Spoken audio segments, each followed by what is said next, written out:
नमस्ते म छितेन तपाईहरुलाई स्वागत गर्छु छितेन दुक्पा रेसिपीमा अनि आज चाहिँ म स्पेशल रेसिपी यो खिचडीको तपाईहरुसँग शेयर गर्न गइरहेको छु। मलाई आशा छ तपाईहरुलाई अवश्य नै मन पर्छ होला भनेर रेसिपी मन परे साथी फ्यामिलीहरुसँग शेयर गरेर यो भिडियोलाई लाइक गर्नु नबिर्सिदिनुस् है।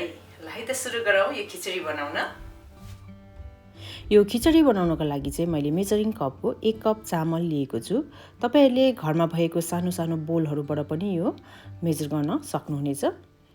सँगसँगै मैले यहाँनिर अराउन्ड 1 कप मुङ दाल पनि लिएको छु। यो पहेँलो दाल तपाईहरुले अर्को खालके यो रातो दाल पनि लिन सक्नुहुन्छ अथवा मिक्स गरेर पनि तपाईहरुले यो खिचडी बनाउन सक्नुहुनेछ। अब यो चामल र दाललाई 2 देखि 3 पल्टसम्म राम्रोसँगले धुने र पानी जति सबै फ्याकेर साइडमा राख्ने। कुकरलाई मैले ग्यासमा राखेर तताइसकेको छु। अब यो तातो कुकरमा 2 टेबलस्पुन मैले यहाँनिर घिउ राख्दै छु। घिउ तातिसकेपछि हाफ टीस्पुन मैले यहाँनिर जिरा पड्काउन लागेको छु। थोरै मैले यहाँनिर हिङ पनि एड गर्न लागेको छु। यदि तपाईहरुकोमा छ भने राख्दा हुन्छ, छैन भने नराख्दा पनि हुन्छ। यो अप्सनल मात्र हो। हिङले चाहिँ डाइजेस्ट गर्नमा धेरै हेल्प गर्छ। एउटा सानो प्याजलाई मैले मसिनो गरेर यसरी काटेको छु। अब यो पनि मैले राख्दै छु। प्याज राखिसकेपछि चलाएर एकछिन भुट्दै पकाउने।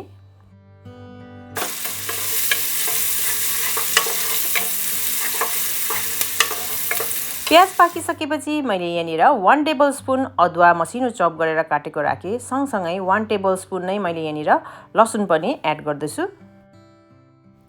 अदुवा लसुनलाई पनि एकछिन पकाउन पर्छ।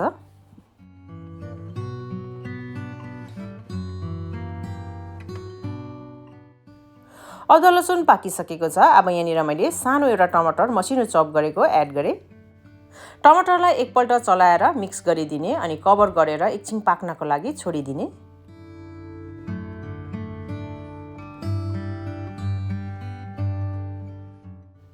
एकछिन बाद टमाटर एकदमै राम्रोसँगले पाकिसकेको हुनेछ। एकपल्ट फेरि म यहाँनिर चलाउँदै छु।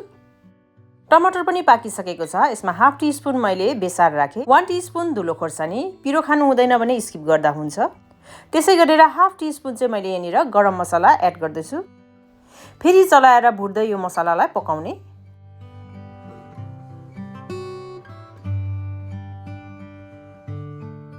मसला पाकिसकेको छ। अब यहाँ मैले सब्जी एड गर्न थाले। यहाँ सानो सानो 2वटा आलु राख्दै छु। या थोरै मैले यहाँनिर फुलकोपी पनि राखेको छु र सँगसँगै मैले यहाँनिर मसिनो गरेर काटेको सिमी पनि एड गरे। अनि यहाँनिर मैले मटर पनि राख्दै छु। यो भेजिटेबलहरु तपाईहरुको चोइसमा राख्न सक्नुहुनेछ र सँगसँगै यहाँनिर मैले खोर्सानी पनि एड गर्दै छु। अब यी सबै सामग्रीहरुलाई एकपल्ट फेरि राम्रोसँगले चलाएर भुट्नु पर्छ। सब्जी राम्रोसँगले मसलामा कोट भइसकेपछि अब मैले यहाँनिर चामल र दाल राख्दै छु। चामल र दाललाई तपाईहरुले भिजाएर राख्न पर्दैन, सिधै तपाईहरुले धुएर एड गर्न सक्नुहुनेछ।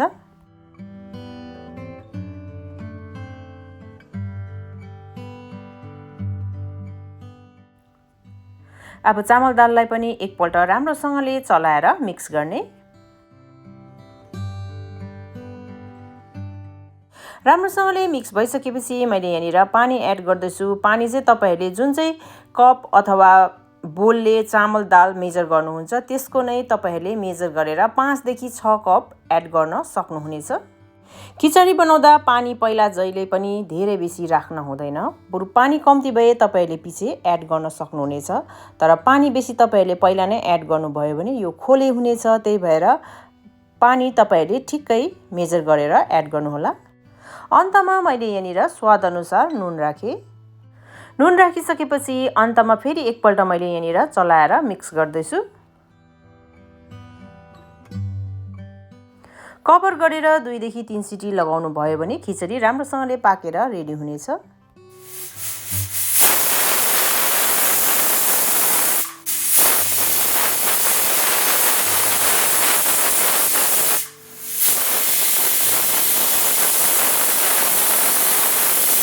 तीन सिटी लगाएको छु र अब मैले ग्यासलाई अफ गरेर कुकरलाई त्यतिकै छोडिदिए। ग्यास आफै राम्रोसँगले रिलिज भइसकेको छ। अब चाहिँ मैले यहाँनिर कुकरको लिड खोले।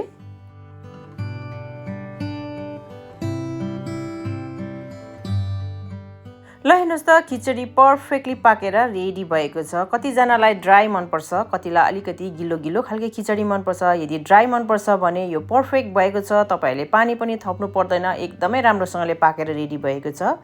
यदि तपाईँहरूलाई अलिकति गिलो मनपर्छ भने मैले जस्तै तातो पानी 1 कप जस्तो एड गर्न सक्नुहुनेछ, अथवा तपाईँहरूलाई कतिको गिलो मनपर्छ त्यही अनुसार तपाईँहरूले पानी एड गर्न सक्नुहुनेछ। तर पानी एड गर्दा जहिले पनि तातो पानी राख्नुहोला।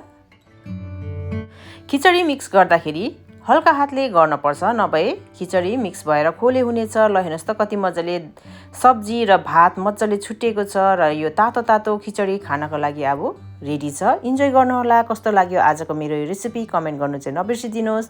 रेसिपी मन परे साथी फ्यामिलीहरूसँग सेयर पनि गरिदिनुहोस्। तपाईँहरूले मैले जस्तै यसरी धनिया पत्ताले अझै यसको स्वाद बढाउन पनि सक्नुहुनेछ। मैले चाहिँ यहाँनिर धनिया पत्ता पनि एड गर्दैछु।